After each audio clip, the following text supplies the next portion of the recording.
আজকে আমরা দেখব যে বিষয়টা, ধরে নাও একজন ব্যক্তি সে ফিল্ড থেকে মাঠে বা ফিল্ড থেকে সে হাঁটতে শুরু করলো। সে হাঁটতে হাঁটতে সে বাড়িতে যাবে। যখন সে বাড়িতে যাবে, মধ্যে একটি জঙ্গল, জঙ্গলের ভিতর দিয়ে যাচ্ছে, বাট সে জঙ্গলে কিন্তু বসে নাই, জঙ্গলের ভিতর দিয়ে পাস করতেছে। এমনটা হতে পারে যে আপনি রাস্তা দিয়ে হাঁটতেছেন বাট রাস্তা দাঁড়িয়ে নাই। যদি এরকমটা যদি হয়, কোনো কিছুর ভিতর দিয়ে আপনি যাচ্ছেন, সেরকমটা ক্ষেত্রে হবে থ্রো হবে। একটা এক্সাম্পল হিসেবে, দ্য ম্যান ইজ পাসিং, লোকটা পাস করতেছে। কি পাস করতেছে? জঙ্গল পাস করতেছে। যেহেতু সে জঙ্গল পাস করতেছে, তাহলে অবশ্যই তার পূর্বে বসবে থ্রো দ্য জঙ্গল। তার পরবর্তীতে দেখি আমরা, এই লোকটা মাঠ থেকে হাঁটতে হাঁটতে জঙ্গলের ভিতর দিয়ে গেল এবং শেষ পর্যন্ত সে বাড়িতে যাবে। সে বাড়িতে যেহেতু আসলো, এই জায়গাতে যখন সে এই জায়গাতে আসবে, অবশ্যই সে বাড়িতে ঢুকবে। এখন এই যে পজিশনটা সে কিন্তু এই অবস্থা সে ভিতরে ঢুকবে, না বাইরে না ভিতরে। তো এখানে যদি প্রবেশ করছে এরকম যদি বোঝায়, সেক্ষেত্রে অবশ্যই আমরা ইউজ করব ইনটু।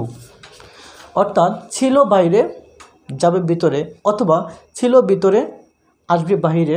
অর্থাৎ একটা থেকে আরেকটা, এক পজিশন থেকে আরেক পজিশন, এরকমটা যদি হয়, সেক্ষেত্রে আমরা বসাবো ইনটু। ঠিক সেমভাবে যদি একটা থেকে এক বস্তু থেকে আরেক বস্তু হয়, সেক্ষেত্রেও কিন্তু আমরা ইনটু বসাতে পারি। যেমন হতে পারে, আপনি দুধ ছিল, এখান থেকে রূপান্তরিত হয়ে দই হয়ে গেল, ছিল দুধ হয়ে গেছে দই। অর্থাৎ একটা থেকে একটা রূপান্তর, যদি একটা থেকে একটা রূপান্তর হয়, সেক্ষেত্রেও কিন্তু ইনটু বসবে। আমরা একটা এক্সাম্পল দেখি, দ্য মিল্ক কনভার্টেড, কনভার্ট মানে রূপান্তরিত হওয়া, দ্য মিল্ক কনভার্টেড, দুধ রূপান্তরিত, কিছু রূপান্তরিত হয় ইয়োগর্ট, ইয়োগর্ট মানে হচ্ছে দই। তো ছিল দুধ হয়ে গেছে দই, একটা থেকে একটা রূপান্তরিত হবে, সেই ক্ষেত্রে বসবে কি ইনটু। তার আগের এক্সাম্পল, দ্য টিচার শিক্ষক, ইন্টার হবে, আমার সরি এটা ভুল হয়ে গেছে, এটা ইন্টার হবে। ইন্টার প্রবেশ করলো, কোথায় প্রবেশ করলো? ক্লাসে। যেহেতু প্রবেশ করবে, সাথে অবশ্যই এখানে ইনটু বসবে। পরবর্তী এক্সাম্পল আমরা দেখি, এদিকে এটা হচ্ছে আমাদের একটা হাউস, যে হাউসটার বাড়ি বা ওনার হচ্ছে এই ব্যক্তি। যখন সে বাড়িতে গেল, সে গিয়ে দেখলো তার বাসার বা বাড়ির যে ছাদ বা রুফের মধ্যে একটা পাখি বসে আছে।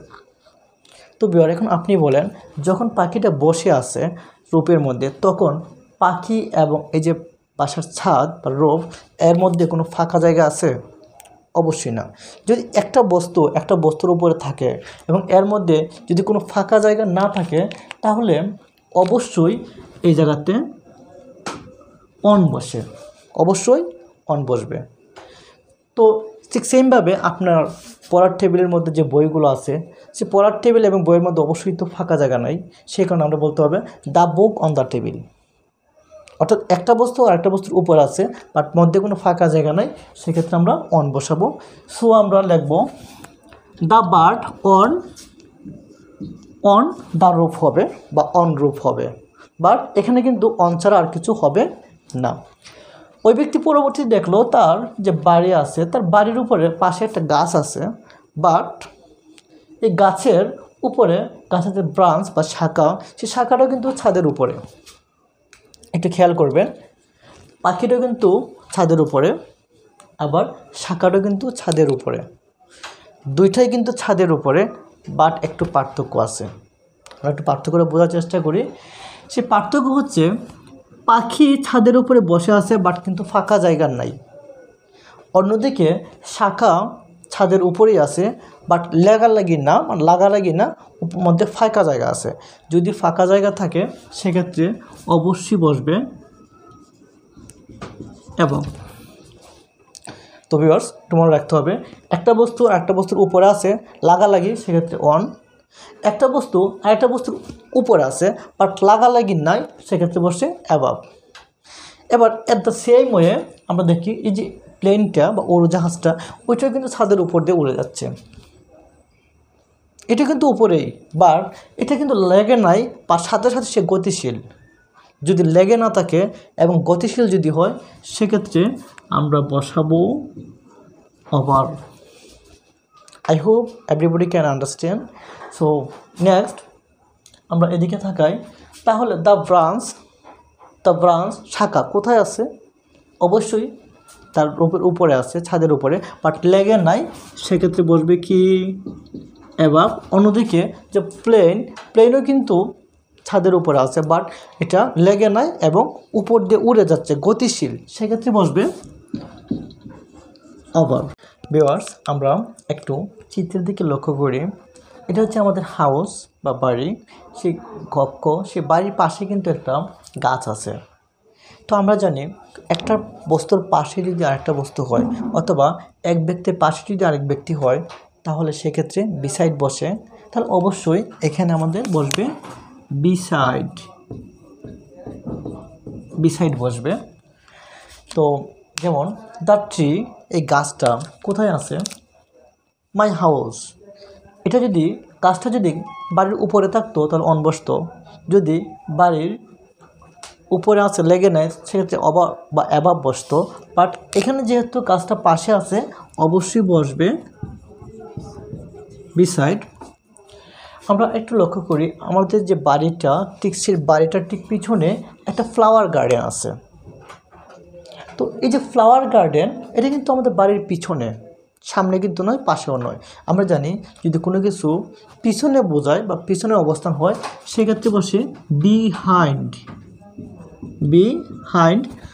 অনেক ক্ষেত্রে আমরা বিহাইন্ডে না বসিয়ে এক্ষেত্রে আমরা আফটারও বসাতে পারি, হয় আফটার অথবা বিহাইন্ড। তাহলে দ্য ফ্লাওয়ার গার্ডেন কি হবে? Behind my house, behind. ঠিক সেমভাবে লক্ষ্য করি, এটা হচ্ছে আমাদের বাড়ির সামনে একটা পুকুর আছে, তো পুকুর যেহেতু আছে, সেই পুকুরটার পূর্বে অবশ্যই কী বসবে? সামনে বোঝাচ্ছে, সামনে বোঝালে আমরা জানি বিফোর বসে। সো আমাদের এই যে পজিশন, সেই পজিশনে যে ওয়ার্ডটা বসবে সেটা হবে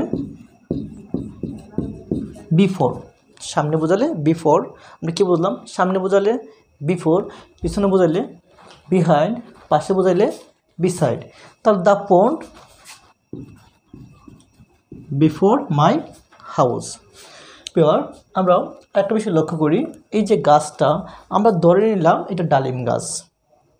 এই ডালিম গাছের মধ্যে অনেকগুলো গাছ ধরলো, বা আপনি যে কোনো একটা গাছ কল্পনা করতে পারেন।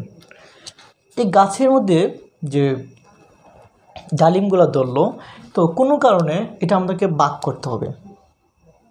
তো এখানে টোটাল ডালিমটাকে আমরা দুইটা ভাগে ভাগ করছি।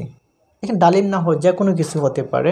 তো যদি কোনো কিছু এরকম ভাগ করা বোঝায় এবং সেক্ষেত্রে দুইটা ভাগ হয়, তাহলে অবশ্যই সেক্ষেত্রে বসবে বিটুইন। অর্থাৎ কোনো কিছু দুই ভাগ করা বোঝালে বিটুইন বসে। যেমন আমরা লিখলাম ডিভাইড দ্য ম্যাঙ্গোস, আমগুলা ভাগ করে দাও। কয়জন ছেলের মধ্যে? 2 বয়েজ। যেহেতু দুইজন ছেলে বোঝাচ্ছে, অবশ্যই সেখানে বসবে বিটুইন।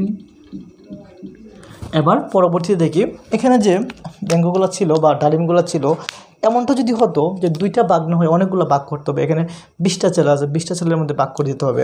বা 3টা ছেলে আছে, আমি 3টা ছেলের মধ্যে ভাগ করব, তাহলে অবশ্যই এদিকে আমার ভাগের সংখ্যা বাড়াতে হবে।